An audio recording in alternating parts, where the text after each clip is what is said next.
تھی وہ روٹین کی بیٹھک تھی، جمعیت علماء اتر پردیش کی ورکنگ کمیٹی تھی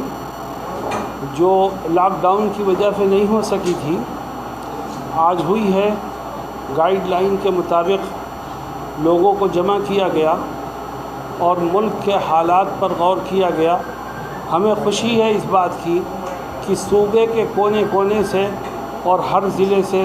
جمعیت کے ورکرز آئے اور اس میں بڑی خوشی سے لوگوں نے حصہ لیا، جو ابھی تک چل ہی رہی ہے۔ لاک ڈاؤن میں جو ہے کہیں کہ نفرت کا بھی بیچ ہوا گیا ہے، اس کو کیسے دیکھتے کیا کریں؟ ہم یہ سمجھتے ہیں کہ ملک میں کچھ طاقتیں ایسی ہیں جو نفرت کا بیج بو کر یہاں کے امن، محبت اور الفت کی پرانی روایات کو ختم کرنا چاہتے ہیں، اور خاص طور پر کرونا کا نام لے کر جس طرح سے مسلم تنظیم کو، مسلمانوں کو نشانہ بنایا گیا ہے، وہ نہایت تکلیف دہ بات ہے۔ اس بات کو باور کرانے کی کوشش کی گئی کہ ملک میں کرونا مسلمانوں کے ذریعے سے پھیل رہا ہے۔ ہمارے جن بھائیوں نے، جن چینلوں نے، جن ساتھیوں نے یہ باتیں کہیں، انہوں نے دوسرے دیش کے لوگوں کو ہندوستان پر ہنسنے کا موقع دیا۔ باہر کے لوگوں نے کہا کہ یہ انٹرنیشنل وبا ہے جس کو مسلمانوں کی طرف منسوب کر کے اور ان کے گلے اور ان کے سر ڈال کر کے ہندوستان کی media, T V channels, electronic media, print media در حقیقت اپنے دل کی نفرت کو اجاگر کرنا چاہتی ہے، مگر دیش پیار و محبت سے چلا ہے، چلے گا، اور پیار و محبت اس کا ہمیشہ باقی رہے گا۔ مولانا صاحب،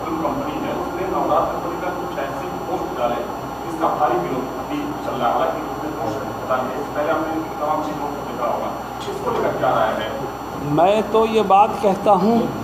کہ کسی بھی مذہب کے خلاف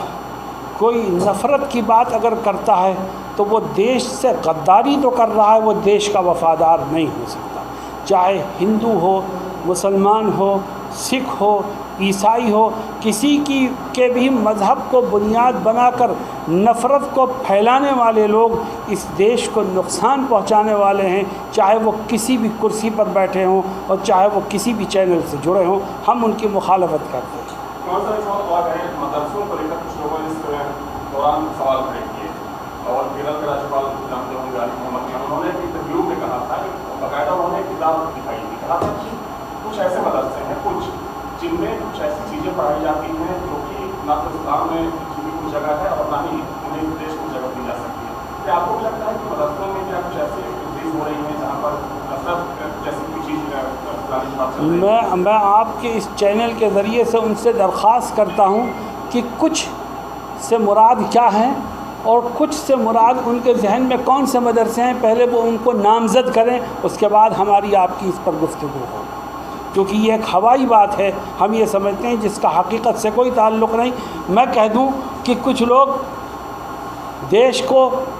بربادی کے گھاٹ لے جانا چاہتے ہیں، تو یقیناً مجھ سے سوال ہوگا کہ کچھ سے مراد کون سے لوگ ہیں، آپ ان کا نام بتائیے، ان کے نشانات بتائیے، ان کی علامتوں کو واضح کیجئے۔ تو جب تک کچھ مدرسوں سے مراد کون سے مدرسے ہیں ان کو نامزد نہیں کیا جائے گا، ہم یہ سمجھیں گے یہ جھوٹ ہے، یہ پروپیگنڈا ہے۔ نامزد کرو، پھر تحقیق ہوگی اور اس کے بعد ہی کوئی فیصلہ ہو سکتا ہے کہ کچھ مدرسے ایسے ہیں کہ نہیں ہیں۔ ہم آپ سے کہتے ہیں ایسا کوئی مدرسہ نہیں ہے۔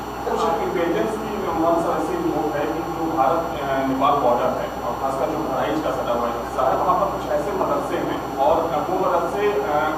اس طریقے سے کھولے گئے جن کو اویدھ قرار دیا گیا، وہاں پر کچھ دیشدروہی ایکٹیویٹیز کی بات سامنے آئی ہے۔ کیا آپ کی نالج میں ایسی کچھ چیزیں؟ نہیں، ہمیں تو یاد ہے وہ جملہ جب ایڈوانی جی وزیر خارجہ تھے، وزیر داخلہ تھے، اور انہوں نے پارلیمنٹ میں یہ بیان دیا تھا کہ میں نے تحقیقات کرائی ہیں اور مجھے آج تک کوئی مدرسہ ایسا ہی نہیں ملا جس میں دہشت گردی کو پروان چڑھایا جاتا۔